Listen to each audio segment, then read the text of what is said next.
we're going to be doing today is finding volumes using a couple of different techniques. And so I want to just first of all demonstrate kind of what we're going to be doing by a couple of animations, okay? So there is I'll provide you with this as well. But this volume animation right here. So let's just first of all start with this, finding volumes using cross sections, okay? I'm going to start with this little wireframe one right here. And essentially what you're going to see here is an x-axis and a y-axis that's going to give this bounded blue region right here. And what we're going to be doing is finding volumes if that blue region is the base of some solid, maybe the base, the floor of a building. And each of the cross sections, if I were to slice this perpendicular to the x-axis, would be semicircles. And so you can see as it moves along way over here, they were really tiny because that base of the semicircle, the diameter was small. But by the time you move this way, now you can see that it's going to be much larger, creating this shape of this building. And we're going to be able to find the volume of this particular building now, if the cross sections happen to be semicircles. But the cross sections don't need to be semicircles. I mean, the cross sections could be anything virtually. So maybe we look at another situation where the cross sections are squares, okay? So maybe we look at this and we see that this is the base of the region, but now the cross sections, as you build them, are going to be squares. You can see that because this distance across the base here is going to get larger and larger as you move along, then the size of the squares is getting larger and larger as you move along. It kind of looks like we're just adding up a bunch of slices of square pieces of bread. And so that's essentially the process we're going to be taking in order to solve for this volume. If you think about what integration is, it's a sum of multiple parts. So when we were doing just in 2 dimensions with an area, all we were doing was finding the area of each piece and then adding all the pieces up.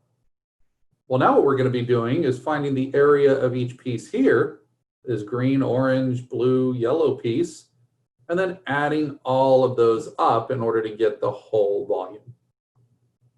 Let's take a look at another one here. Let's say that we were to look at one where it was triangular. Maybe we look at triangular segments. Okay, so now we've got this base of a circle, but now we're going to say that the cross sections are all going to be isosceles right triangles where the hypotenuse is touching the base. Well, as you move along, the circle gets longer, wider, and then narrower again. So you can see that it starts to create this solid. And what we're going to do is find the area of each of these teeny rectangles and then add them all up together. All right. Now don't get too freaked out because it turns out that the process we take for every single shape is identical. And that's what we're going to prove first. So if you take a look at the lecture notes here, okay. Let's go to here. We're going to scroll at the bottom here. So I'm going to be moving off of the lecture notes for most of the day today, and we're going to break into some groups and do a couple of examples soon. But I'm going to look first at this last page here. So if we wanted to find volumes with cross sections that are perpendicular to a certain axis, then what you need to recognize is that this solid right over here is really going to be the top view of what we just saw like this. It'll be as if we're looking at it from the top. And you see how each of those hypotenuses are extending from the top of the circle all the way to the opposite side of the circle. Well, that's what we're going to notice over here when I call this distance right here B for base. So just picture this as being the top view, but if you looked at it from the side, maybe you would notice that it's actually going to be a triangle right here and a triangle right here and a triangle right here, and a triangle right here, and so on, okay? So let's go ahead and talk about how we can make this work. If we were to look at each of these types of shapes, the first thing we got to know is the area formulas for each of these, okay? So let's look at the area formula for a square, okay? The area formula is just the side squared. The area for a triangle is always 1/2 base times height, which means that this area formula will also be the same, 1/2 base times the height. What about for a semicircle? What's the area for that? Pi r squared divided by 2. Yeah, so it's pi r squared times 1/2, or just pi over 2 times r squared. So now what we were basically looking at here is that we're trying to picture each of these shapes that are actually popping out of this shape. So for instance, if they were semicircles, then maybe it would look something like this. Okay?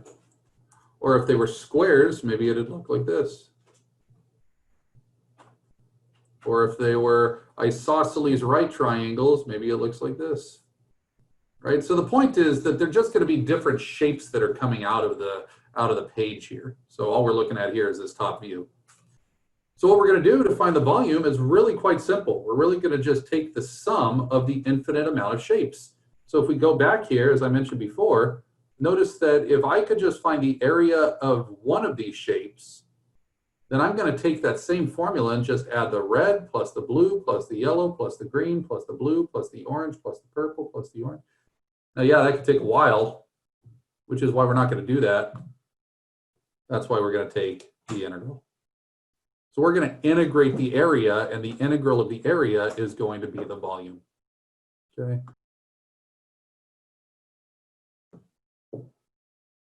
All right. All right, so let's take a look at how we're going to approach this. We're going to basically just try to find find the value of this base, and we're going to try to put each of these formulas in terms of the base. Because if I could just have one single variable, that would be a lot easier. So let's just think about how we find this base, this b value. Well, if you think about it, if this was 4 and this was 10, then wouldn't the base be 6? The way we found that was just taking 10 minus 4. So you should recognize that the base is nothing more than just the top minus the bottom. It's the same thing we did when we were finding the area between two curves. So you can see that that b value, or that base, is going to be nothing more than top minus bottom. Okay. All right, well, let's go ahead and try to find formulas for each of these, because this is going to be very simple if we could come up with a formula for how to find the area of a square by only using that variable b. Keep that in mind. This is b, and I want to mention this one more time before we move on.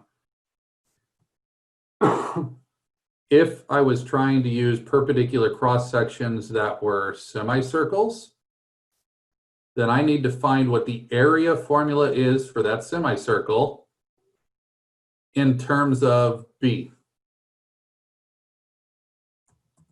Let's say that instead of being semicircles, they were squares.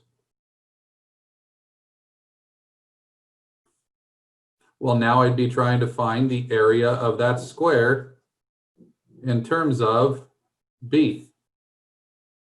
And maybe they weren't squares and they were triangles instead. So maybe they were equilateral triangles.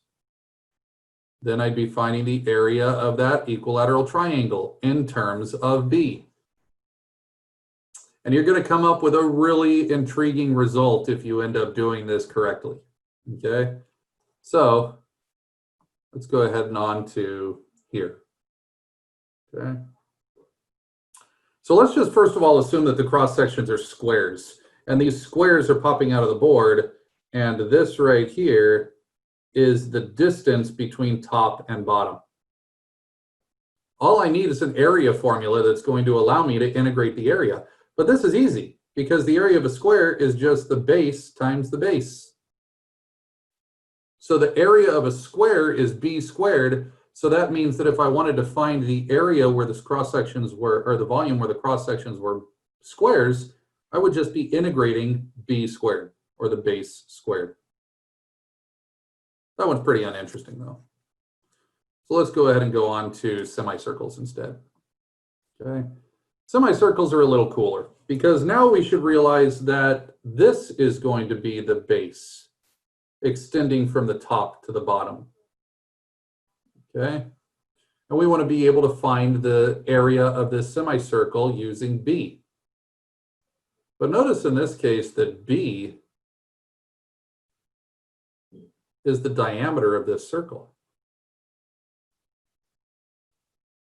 So doesn't that mean in my area formula for a semicircle that I need to plug in 1/2 of B for the radius? So notice that that's why I can see that this here, 1/2 B, is the radius of this figure. Well, if I distribute that square, I get 1/4 B squared times 1/2 pi, and that gives me an area of that semicircle of pi over 8 B squared. So notice what we've done here. We actually have here an area formula of that shape.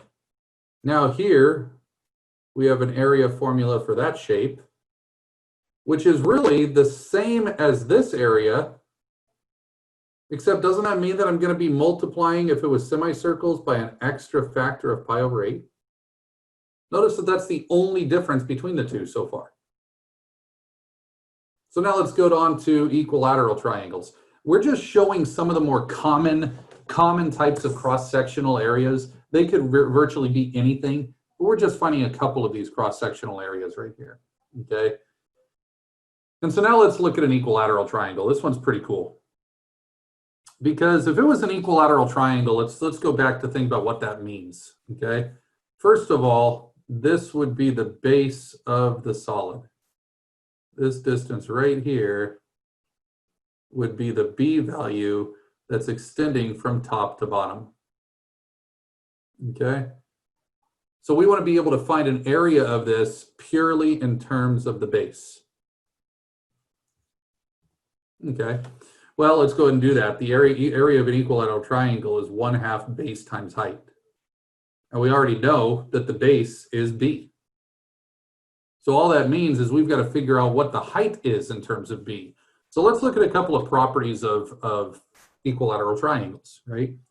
First of all, equilateral triangles have the same angles in all corners, 60, 60, and 60. Which means that if I were to drop this altitude down to the base, that it just cut it into two 30, 60, 90 triangles. And what that should help us with is to realize that if this is a 30, 60, 90 triangle, it follows the same patterns as we learned in trigonometry. But if you don't remember that, then that's okay. That would mean that this part here is 1/2 of the base. This part here is 1/2 of the base, which must mean that if I wanted to find the height, then that would mean that the height squared plus 1/2 of the base squared is equal to the hypotenuse squared. Well, this means h squared plus 1/4 the base squared is equal to the base squared, which also means that the height squared is equal to 3/4 of the base squared, which means that if we want the height, we simply take the square root of both sides, and sure enough, that's why we get that the height is √3/2 times the base. But that's why in trigonometry, the sides of a 30, 60, 90 triangle are 1/2 and √3/2. Okay, so all we've done is we've just reproved what we did in trigonometry. Okay, and so we made the height √3/2 times what the base was. So what's the area of this triangle? It's 1/2 times the base times the height, which means that we have a formula for this area, which sure enough means that the area of this triangle is √3/4 times the base squared. But look at that, there's the base squared again, just like we saw right there, just like we saw right there. All of them have the base squared. This should be really surprising because the only thing that's going to make one problem different from another is the coefficient for that particular shape. I hope this is intriguing so far, but if not, that's okay. Let's do the next one. Okay. What if these were isosceles right triangles where the base happens to be one of the legs? Okay. Well, if it was isosceles where it happens to be one of the legs, then that would mean that this would be the shape. Okay. Well, that's easy enough because the base is b. So this right here would represent the distance from the top to the bottom. Right? But that would imply that the height is b as well because it's an isosceles right triangle, which means that the area of this triangle is going to be 1/2 base times height, which is just 1/2 base times base. And sure enough, we have another formula. So if we have an isosceles right triangle, we could see that this is the area of that triangle. And look at how it's still a base squared. The only thing that varies is the coefficient. I hope you're realizing all we have to do from now on is memorize what coefficients go with what shape, because every problem is going to be identical. It's pretty awesome. Okay. All right. But sometimes it says that the base is going to be the hypotenuse. So what if it's an isosceles right triangle where the base is actually the hypotenuse? Right here. Let's say that that's the base that extends from top to bottom. Okay, well, we saw that one actually. It's right here. That's a situation where the base of this isosceles right triangle is the hypotenuse of that triangle. So that's exactly this situation that we're now finally getting to. So let's see what the area of that would be. Okay. Well, from the Pythagorean Theorem, we need to find what the height is, the base and the height. So we just need to know what x is, or we just need to know what the base is in terms of the height, and what the base is in terms, or what the base is in terms of b, and what the height is in terms of b. So we know that x squared plus x squared equals b squared, which means that 2x squared equals b squared, which means that the x value is nothing more than √2/2b. So that tells me that this quantity is the base and the height. Well, that makes sense because it's a 45, 45, 90 triangle, and we should realize that each side is √2/2 times the base from trigonometry. So now if we plug both of those into our base times height, notice that we get the same exact formula involving b squared. The only difference is that we have an extra coefficient of 1/4. That is the area of that shape. So let's just recap a second what we've just done and how beautiful this is. Because what it says is if we want to find the area, the volume of this solid, where the cross sections just happen to be all of these different shapes, then all I need to do is integrate the area formula. But look at how every area formula was literally just the base squared. So the only difference from every shape is going to be the extra coefficient. So that means that the area is nothing more than, or the volume rather, is going to be nothing more than some coefficient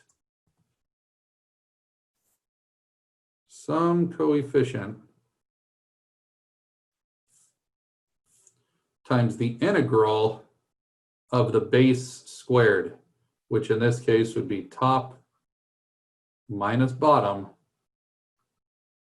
squared dx. And that's it. So that's how we're finding volume. So notice that if I wanted to find the area between curves, remember how we ended up saying, let's find the area between two curves, and we just integrated the top minus the bottom function? Well, now if we want to find the volume, we're integrating the area of each of those shapes, which is why it's top minus bottom squared. Or if we were to look at it in a slightly different way, if those cross sections happen to be horizontal, then I'd be adding up a bunch of horizontal bases,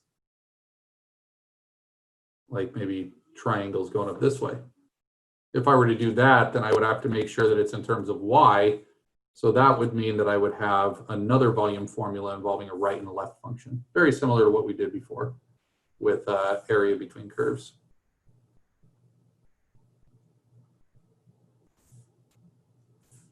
Times the integral of right minus left squared dy.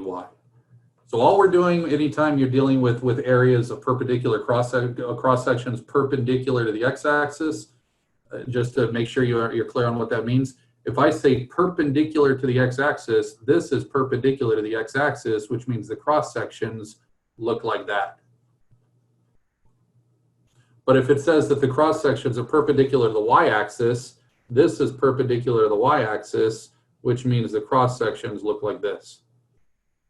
So if I'm doing it perpendicular to the y-axis, then I'm adding up vertically a bunch of rectangles, which is why it would be dy, adding up vertically, adding up all the y's. But if I was doing it perpendicular to the x-axis, then I would be adding up a bunch of x's, which is why it would be dx. Okay? So that's one method of finding a certain type of volume. So does anybody have any questions on what we just derived there? Any questions on anything here?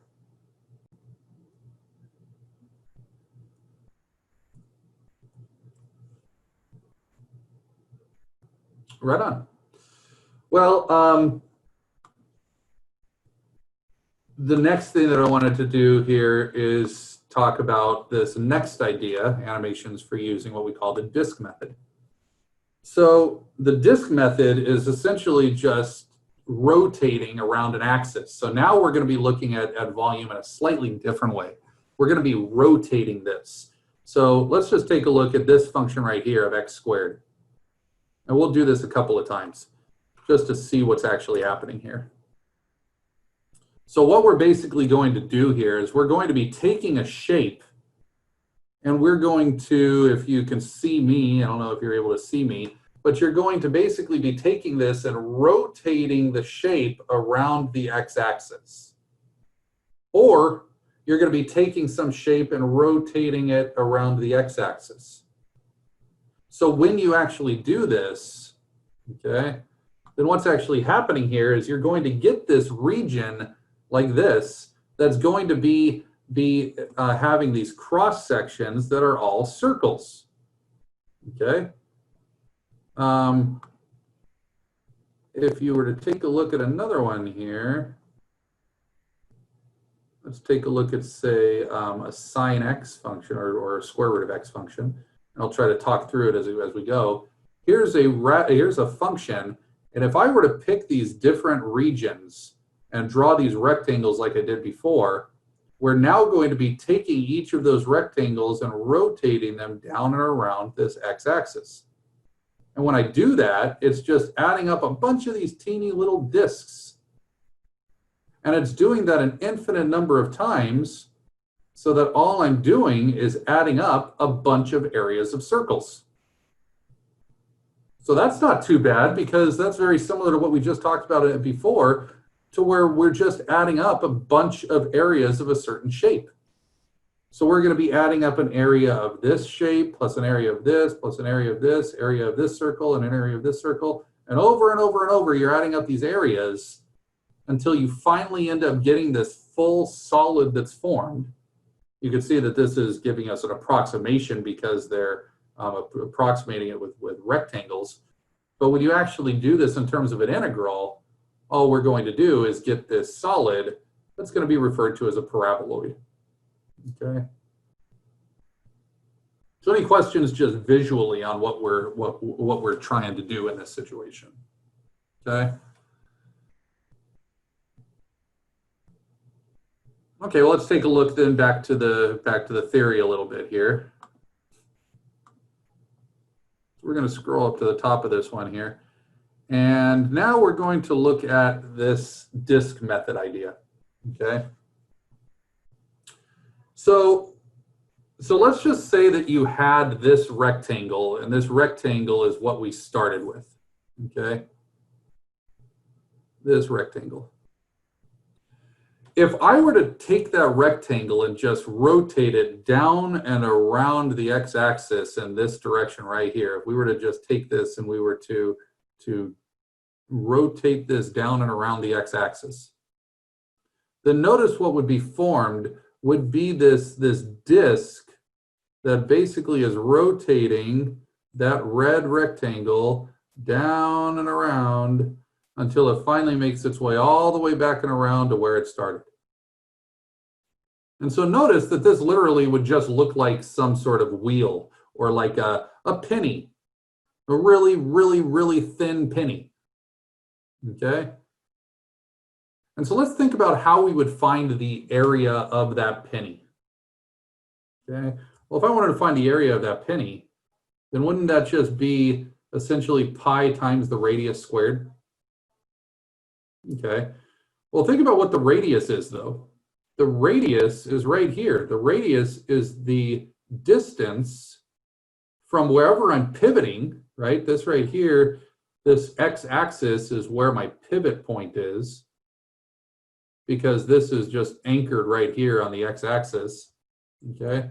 So this anchor is right here, and I'm just pivoting it there, and I'm rotating down and around. So if I wanted to find the radius of that shape, then all it is just the distance from the pivot point up to the top of the rectangle. So doesn't it look like that's just going to be the top minus the bottom again? If I wanted to find that, isn't this the top? Isn't this the bottom? And so that radius is nothing more than top minus bottom again. So let's just go ahead and kind of piece through that. The radius is just top minus bottom. So the area is just pi times the radius squared. But what about the volume? Because there is a volume. There is a volume even for a penny. A penny is made of some solid metal, right? A quarter is made of some solid metal. Even though they're really thin, wouldn't the volume simply be the area of the face times the width of the penny? Okay. So notice that it's pi times the radius squared times the width. But notice that each width is nothing more than just what delta x is. So I could see that that width is going to be whatever the change, it's ugly, whatever the change in x is. So notice that the volume is just going to be adding up a bunch of pi times radius squareds times delta x. So let's just go ahead and think about how this would work if I were to try to create an infinite amount of rectangles. So if I were to add up a bunch of rectangles here and find the volume as I rotate it down and around, notice that I would basically just be taking an infinite sum of an infinite number of rectangles, where each rectangle looks like pi times the radius squared times the change in x. But if I were to force there to be an infinite number of rectangles, then all of a sudden it's turned into an integral. So let's see how that works. Notice that pi is a coefficient. So I could just pull that out. And now notice that the radius is nothing more than just the area of that circle. And we figured out that the area of the circle is going to be the radius, or top minus bottom, squared. So when we end up creating this solid, all we're doing to find the volume of a solid using the disk method here, and I'll tell you in a second about how we know when we're using the disk method, okay, is to simply take the top minus bottom squared, and now the coefficient is pi. Any confusion right here? So these are actually quite simple to integrate and evaluate. The hard part is setting up the integral in the first place. So most of your time will be taken trying to set up the integral, and that's okay. Notice that if it was sideways, if I was rotating around a vertical axis, then the only difference would be that this would be in terms of y. So as I mentioned here, if the axis of revolution is the x-axis, then notice that that r of x, or that radius function, is just top minus bottom. But what I want you to really focus on a little bit more here is that the radius is always the curve minus the pivot, or the pivot minus the curve. The reason why that's important is that sometimes I'm not pivoting around the x-axis, sometimes I'm pivoting around some other line way down here. Maybe I'm pivoting around y equals -2. Now notice that the radius would be from here down to here. So now this would be the top minus the bottom. So you got to be real careful, because when you're trying to find that radius, it's always where the top of the curve is minus wherever you're pivoting around. Okay. I know that at first this is probably a bit daunting. So please stop me if you are confused about everything and have any questions before we kind of move forward. I'll do an example here in a minute.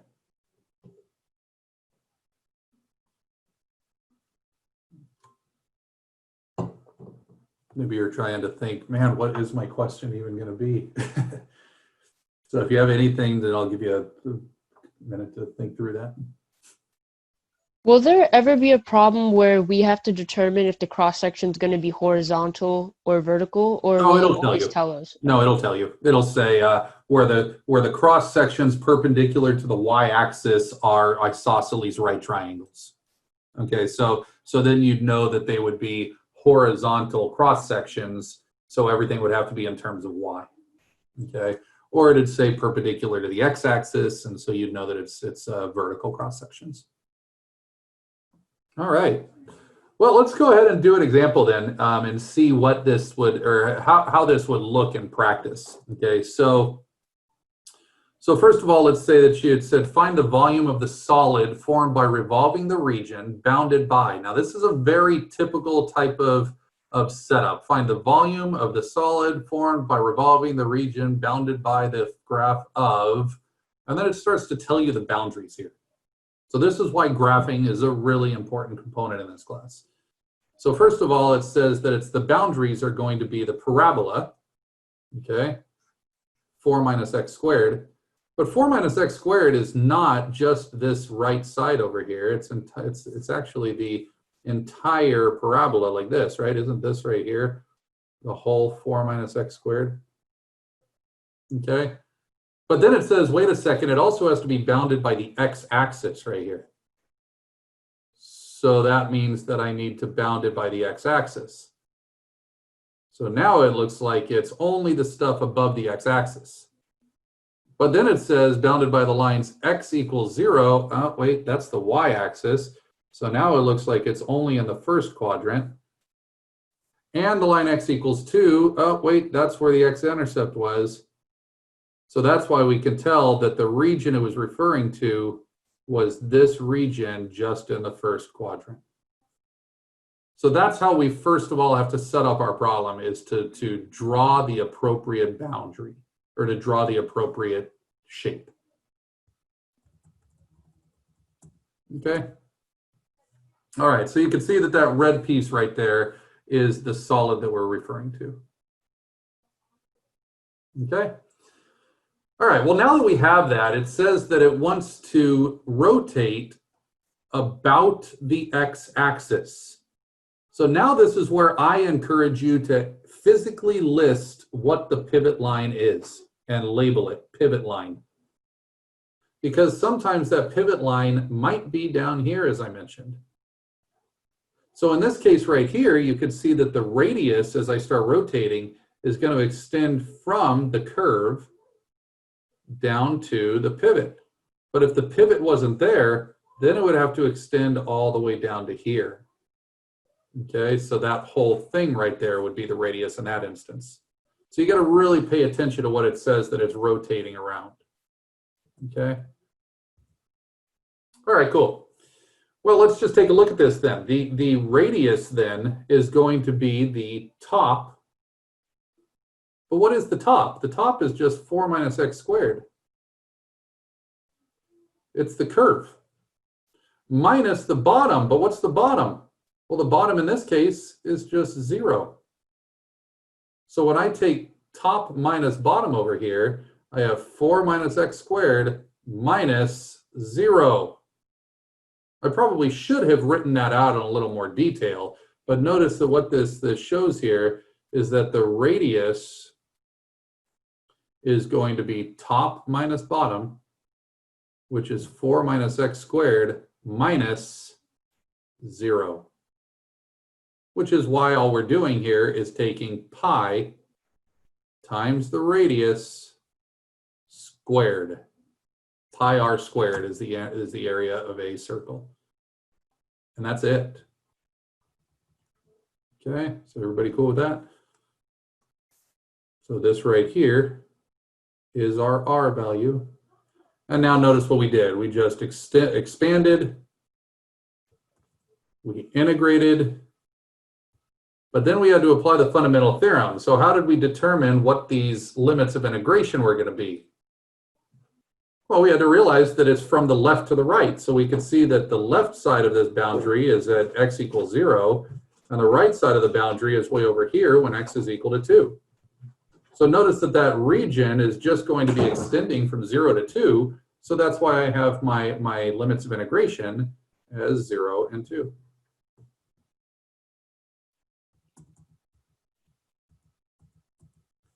Okay, so we'll put 0 right here. We could put 2 over here. Okay.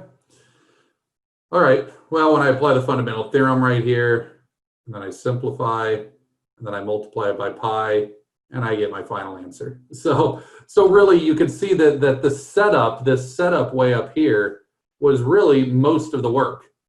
So it was drawing the picture, drawing the diagram, so that we could visualize what the radius is and what the shape is going to be.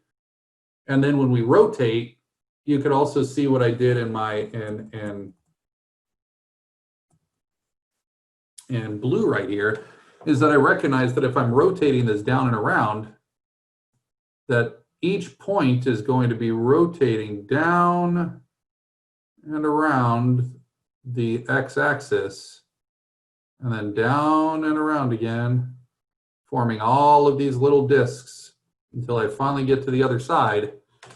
And that's why I should be able to see that this red region just extended itself down here. See how I just replicated that red region underneath the y-axis? That gives me basically what it looks like from the front.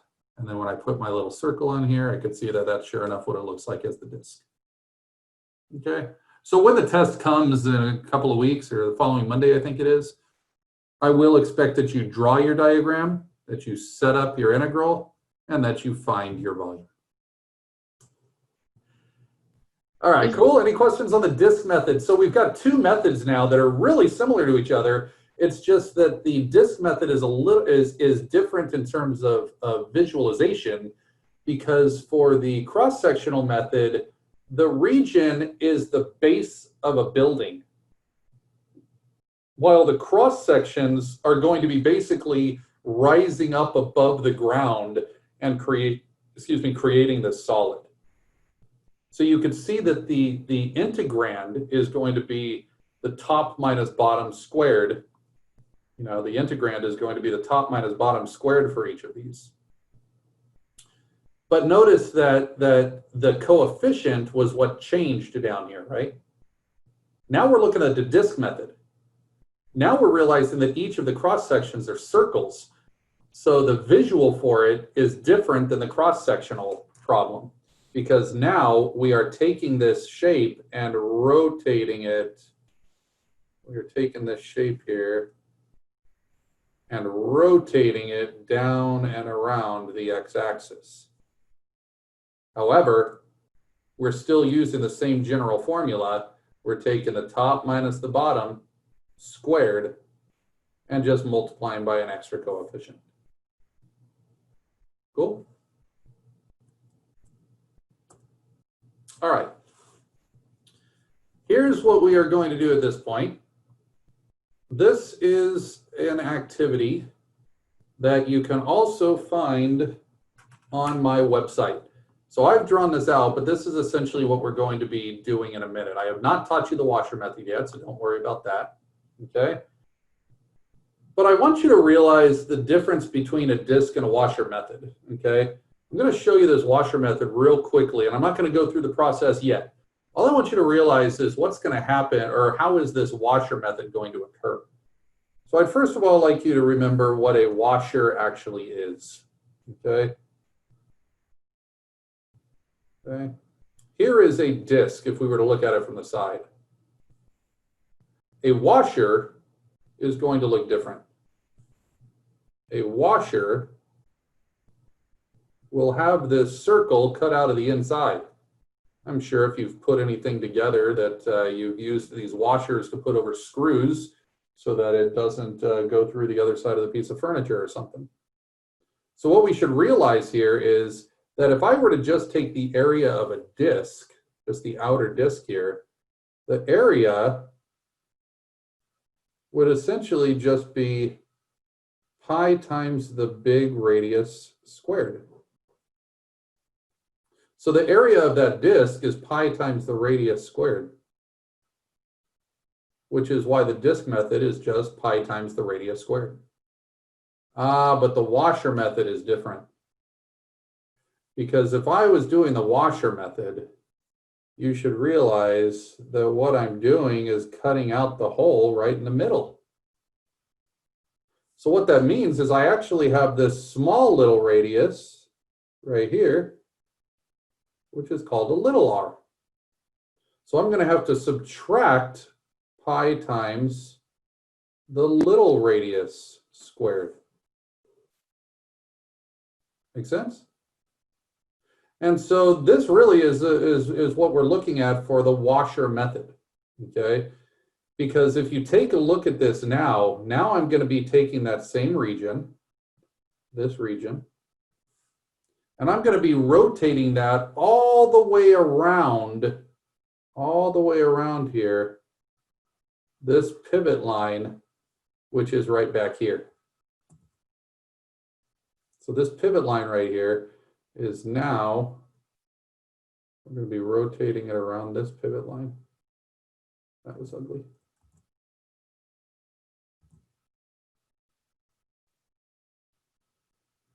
Okay, and so this right here would be our pivot line. So hopefully you can see that if I were to rotate this around this region, around that pivot line, look at all of this blank space that's going to be in the middle. There's going to be this big hole filling in the middle, right? And then this shape is going to be rotating all the way around to the other side, and then all the way around the back side, kind of creating this little bundt cake kind of looking thing, right? So what we're really doing as we rotate around is we're getting all of these outer edges, but then we're cutting out all of these inner edges, which is why all that's happening now is that we are taking the outer and subtracting the inner. I'll let you digest that for a minute. Does anybody have any questions on that?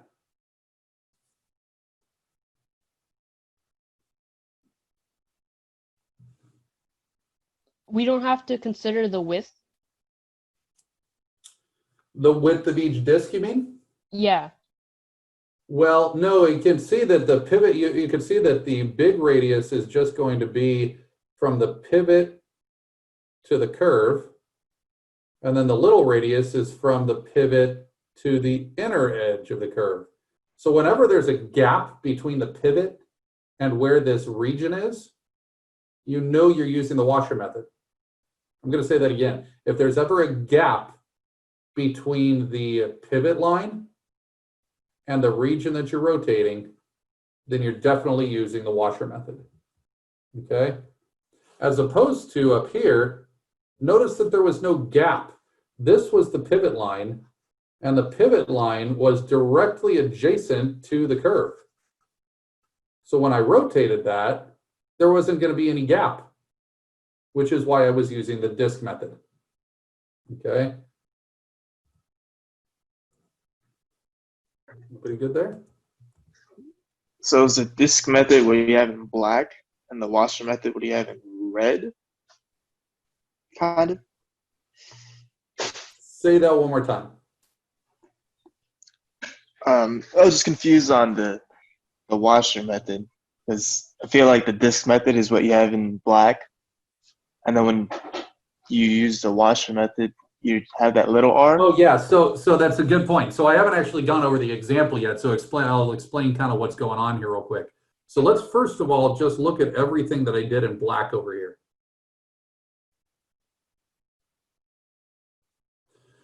This right here is the disk method.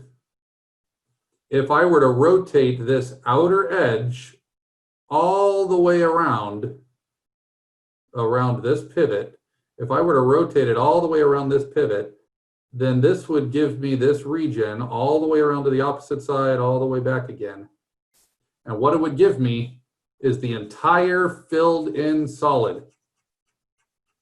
That is the entire filled in solid, right? So what's in black is essentially the entire filled in Jello mold. So I did use the disk method. So you could really see that the washer method is really two disk methods put together. You're essentially taking the entire solid.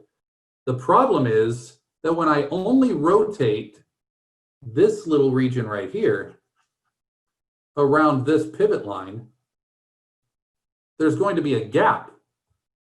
So I'm going to have to subtract off all of this hole that's going to be sliced out of the inside. There's like this cylinder that's going to be sliced out of the inside. That is everything in red. So this is one way to actually do the washer method, is to actually just do the entire outer edge and then subtract all of the inner portion. Does that conceptually make a little more sense? Now, it's going to be easier than this as well, but this is basically the way that I'm starting off explaining this process. Okay? So does everybody see this here? Now, don't worry about how to fill in all of the R's and all of that. I just want you to understand conceptually what we're doing from the picture and how we like recognize what we're doing from the formula itself. Any other questions before I finish up here?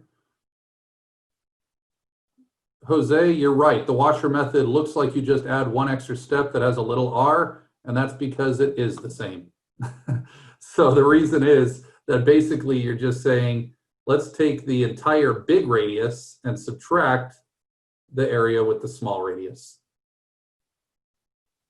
Okay? Great observations.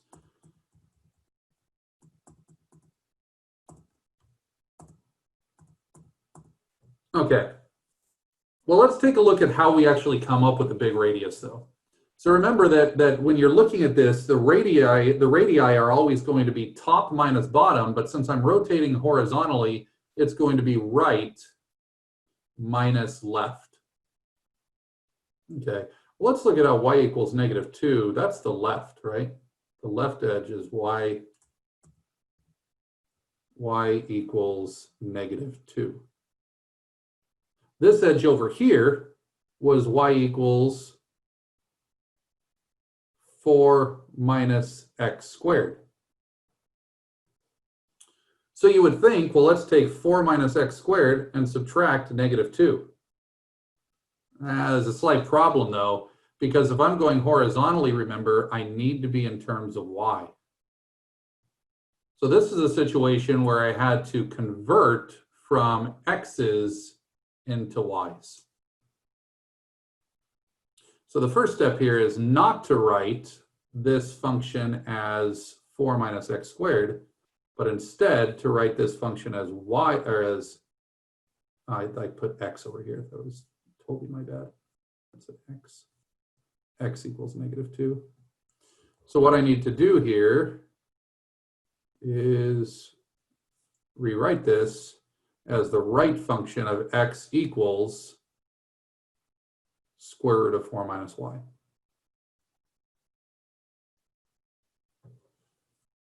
Well, that's why now when I look at my r of y, my big radius, it's just the right function minus the left function. So notice I'm subtracting -2, which is basically adding 2. So any questions on how we got this right here?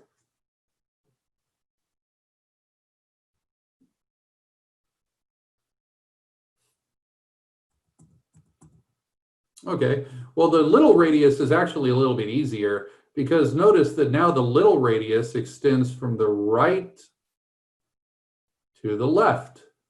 So from the pivot to where the inner part of the curve is. So you see how the big radius extended through the curve to the outside, while the little radius extended just to the edge of the curve. All right? Well, that's easy because this right here is just x equals 0. That's the vertical line, x equals 0 right here. So that means that my little radius, way over here, is going to be the right minus the left, which is why the little radius all the way through is nothing more than just 2, which is nice and easy because if you take a look over here, notice how that inner radius never changes all the way through because it's always getting close to a horizontal line. That's not always going to be true, but it is here. And so that's why we're now going to get to the point to where if we square both of these quantities, okay, then I expand and I end up getting a couple of different functions here. And I'm going to stop right there because at this point, this is just a matter of integrating, okay? But I'm going to show you how this can be a little bit easier instead of actually separating this into two completely different integrals, okay? I don't have to separate it into two separate integrals. Because notice if I'm integrating from 0 to 4 in this integral, and I'm integrating from 0 to 4 in this integral, and they both have a coefficient of pi, why not just merge them into one integral?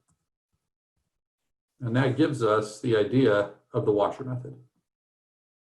Okay, so the washer method in general can now be rewritten as pi times the integral from 0 to 4, or in this case from a to b, of the outer radius squared minus the inner radius squared.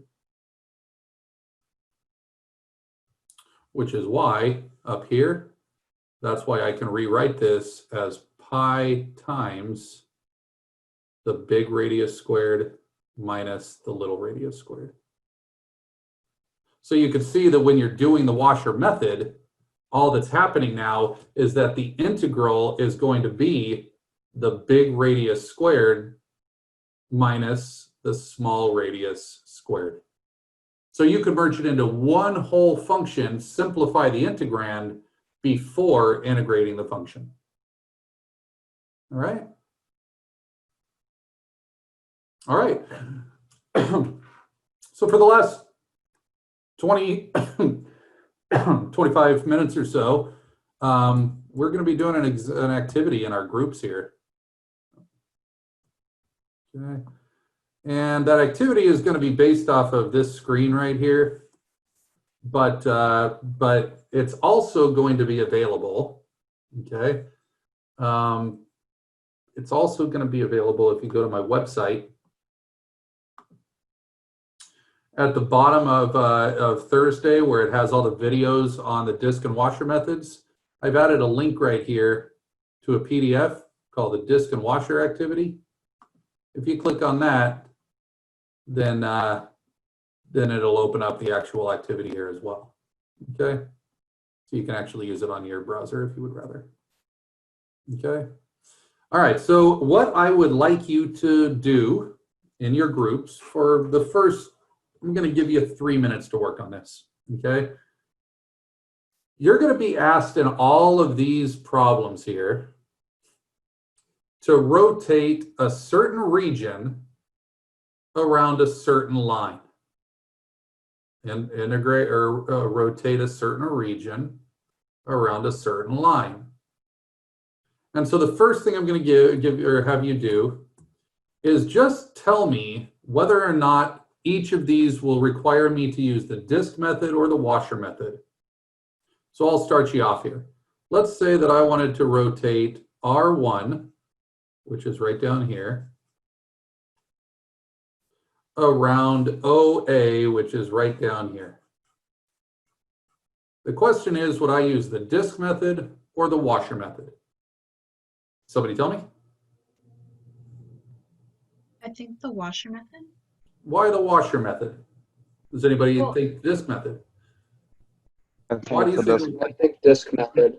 This method. Disk. I thought washer method because it looks like it's kind of hollowed out. I think you're looking at it from a slightly different perspective. So yeah, it would be rotating about the x-axis essentially. So in this case, OA is the x-axis. You're right. And so notice how there's no gap in between the x-axis and that yellow region.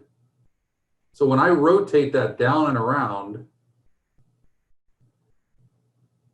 wouldn't I really just be replicating? Oh, that was ugly. Wouldn't I just be replicating basically that curve upside down? Oh my God, that's horrible. Replicating that curve upside down here. And essentially I just get this big like bugle horn looking thing. There's no gap. So there isn't going to be a washer because this is just one solid disk. So what I would do here is I would just put right next to this problem a D for disk. Well, what we should have noticed here is that one of these regions was always going to use the washer method. Can anybody tell me what region will always use the washer method? 3. R3. Now, somebody in the chat, Eric, said that he thinks that all of them are the disk method. But let's just take a look at R3 and realize why this will definitely be the washer method here. Because let's just say I want to rotate this region around the curve AB. Okay? Here's the pivot right here. Then that would mean that I would have to rotate this entire region here around this AB where there's this big gap right here. We can't see what you're doing. I apologize. Yeah, go ahead and tell me. No worries. There we go. Okay. So we should be able to see that R3 is going to be the only one that's going to have the washer method every time. Because if I rotate around, let's say I rotate around AB. Why is this diagonal?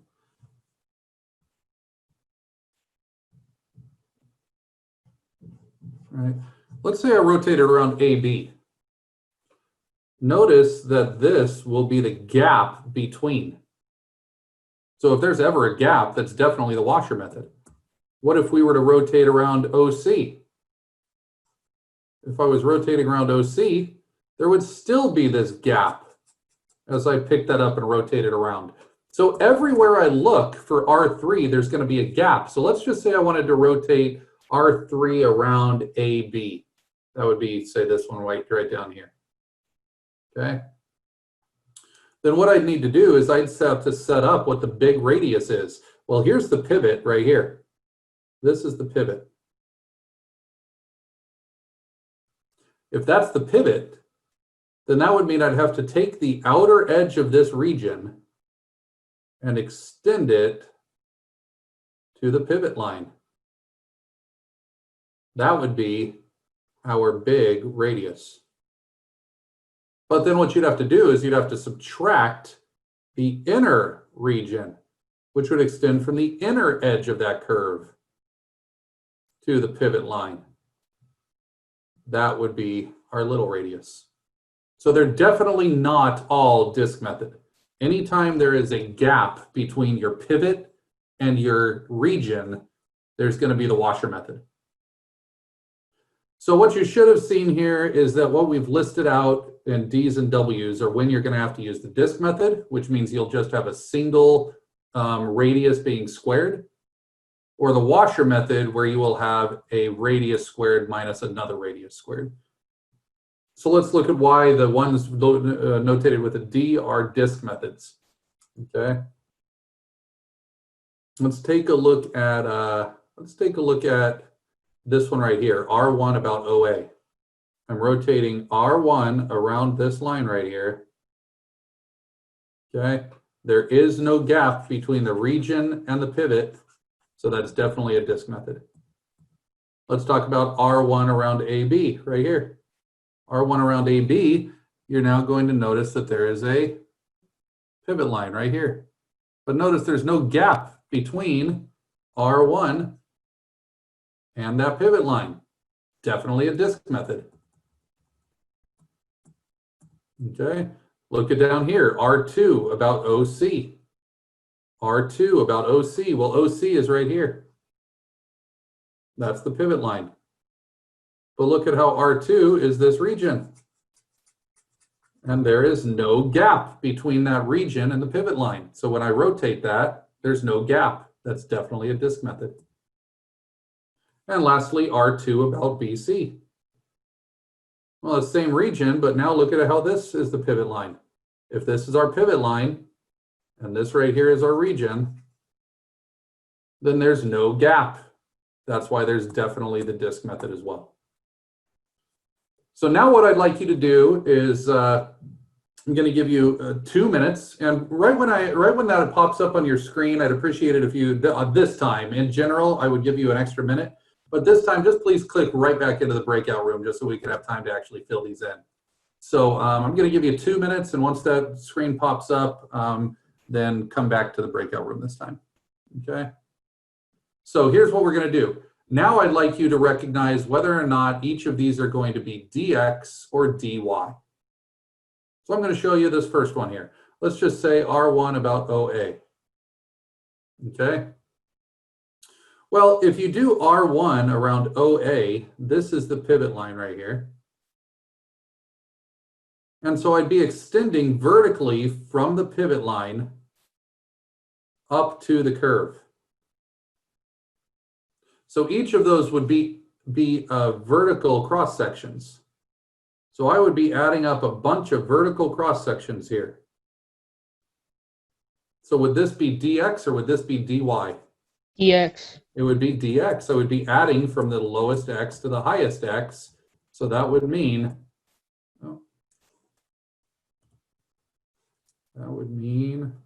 that this first one would have to be dx, which also will indicate that everything in here better be x's whenever I put them in.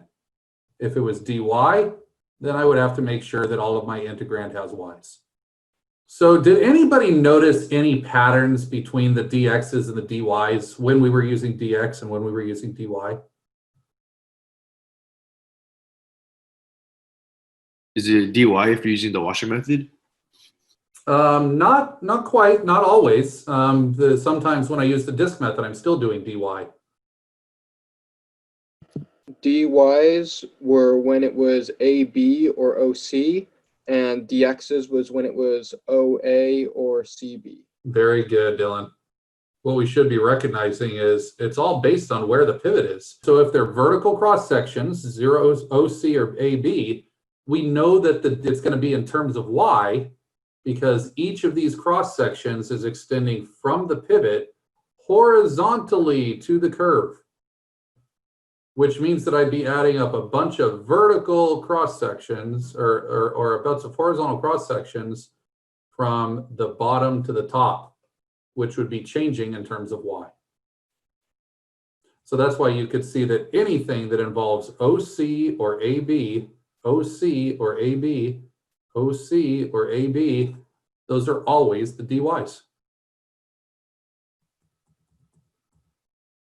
Cool.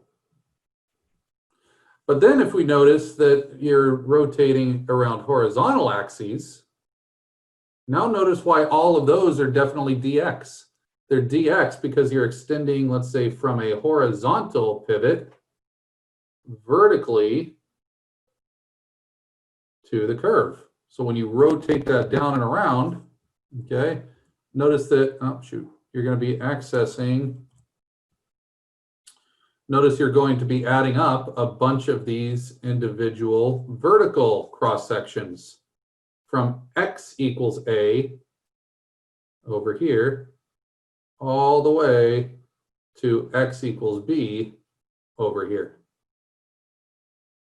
Which is why you should be able to see that anything that involves OA or BC, OA or BC, OA or BC, those are always going to be in terms of x. So we're just learning some little tricks about how to do this, right?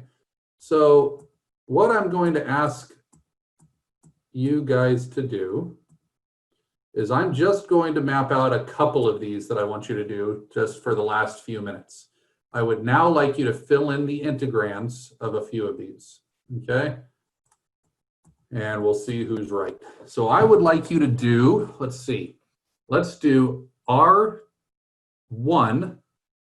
about OA. So let's do this one. Let's do R2 about OC. Let's do R1 about BC. Let's do R3 about AB. And R3 about OC. There we go. So just those five for the next 5 minutes or so. Okay, I'll go ahead and write in the solutions, and then when you come back, you can see who was correct here. All right. By the way, notice that all of these I put pi times the integral from 0 to 1, because whether it was in terms of x's or y's, they were going from 0 to 1 horizontally or 0 to 1 vertically. That's not always going to be the case, but I just threw those in for all of them. Okay.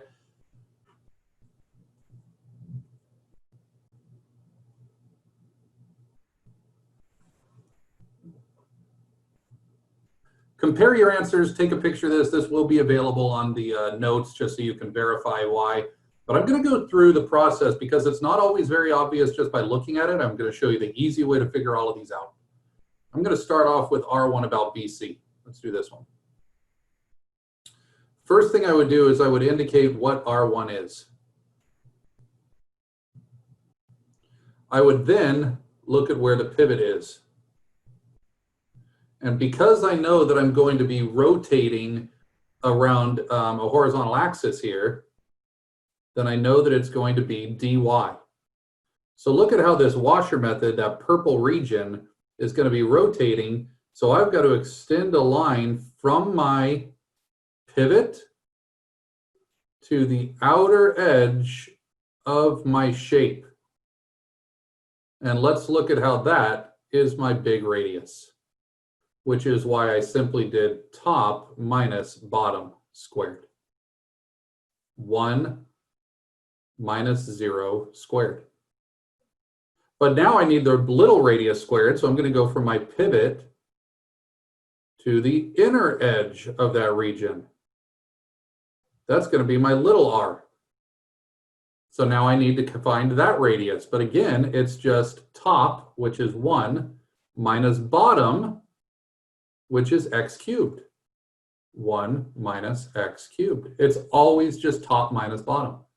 And so that's how you come up with what your radii are going to be. So why don't we take a look at R2 about OC. So we first of all look at the region. So R2 is going to be this region right here.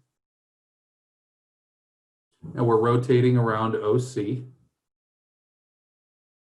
Okay.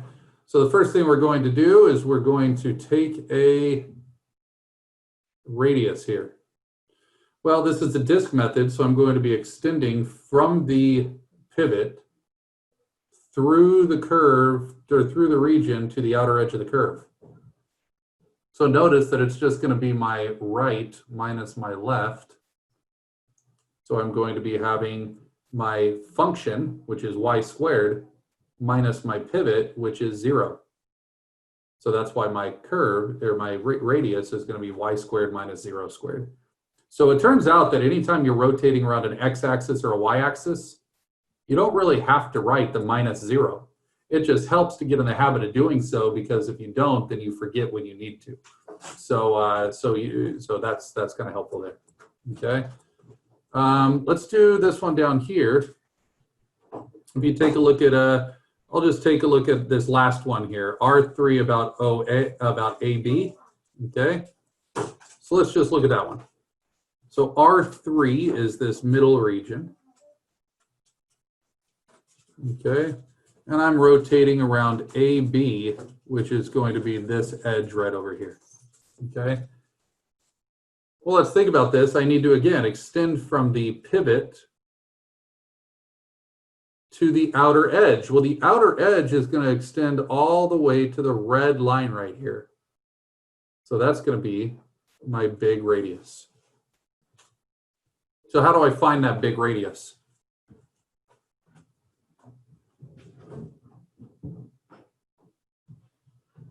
Anybody? Has to be in terms of y, so It has to be in terms of y. square the square root of x, so that it's y squared equals x. So Wait. I was actually wrong on this one. These should be in terms of y.